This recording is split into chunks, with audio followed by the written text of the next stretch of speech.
കേരള കാർഷിക സർവകലാശാലയുടെ പിലിക്കോട് ഉത്തരമേഖല കാർഷിക ഗവേഷണ കേന്ദ്രത്തിൽ തിരുമുമ്പ് ഹെറിറ്റേജ് അഗ്രി ടൂറിസം സെന്ററിൽ ഹോർട്ടിക്കൾച്ചർ തെറാപ്പി യൂണിറ്റ് പ്രവർത്തനം ആരംഭിച്ചു.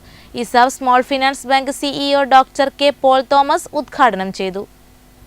പ്രകൃതിയുടെയും ചെടിയുടെയും സഹായത്തോടെ മനുഷ്യരുടെ ശാരീരിക, മാനസിക, സാമൂഹിക ക്ഷേമം മെച്ചപ്പെടുത്തുന്ന ഒരു ചികിത്സാരീതിയാണ് ഹോർട്ടി തെറാപ്പി. ചെടി നട്ട് വളർത്തലിലും വെള്ളമൊഴിക്കലിലും മണ്ണ് നിറയ്ക്കലിലും ഉൾപ്പെടെ തോട്ടപരിപാലന പ്രവർത്തനങ്ങൾ വഴി ഭിന്നശേഷിക്കാരായ കൗമാരക്കാർക്ക് കൈകാൽ ചലനങ്ങൾ മെച്ചപ്പെടുകയും പേശിശക്തിയും സൂക്ഷ്മപേശി കഴിവുകളും വികസിക്കുകയും ചെയ്യുന്നതാണ് ലക്ഷ്യമിടുന്നത്.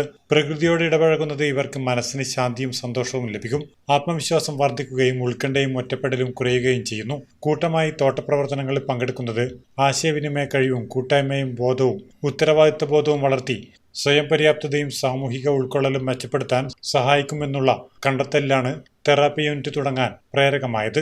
തിരുമുമ്പ് ഹെറിറ്റേജ് അഗ്രി ടൂറിസം സെന്ററിൽ ഹോർട്ടിക്കൾച്ചർ തെറാപ്പി യൂണിറ്റിന്റെ ഉദ്ഘാടനം ESAF small finance bank CEO doctor K Paul Thomas നിർവഹിച്ചു.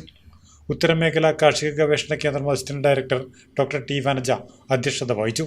ഇസാഫ് ബാങ്ക് ഭാരവാഹികളായ K Abraham, M Sudev Kumar, Saju S Thoppil, Blessil Sebastian, N Srivatsan, block resource സെന്ററിലെ BPC V Subrahmanyan, associate professor PK Ratheesh, administrative officer Sabu Joseph എന്നിവർ സംസാരിച്ചു. അമ്മയും കുഞ്ഞും ആശുപത്രിയിലെ ഡോക്ടർ K ബിപിൻ ആരോഗ്യ ബോധവൽക്കരണ ക്ലാസ് എടുത്തു. Network news Trikaripur.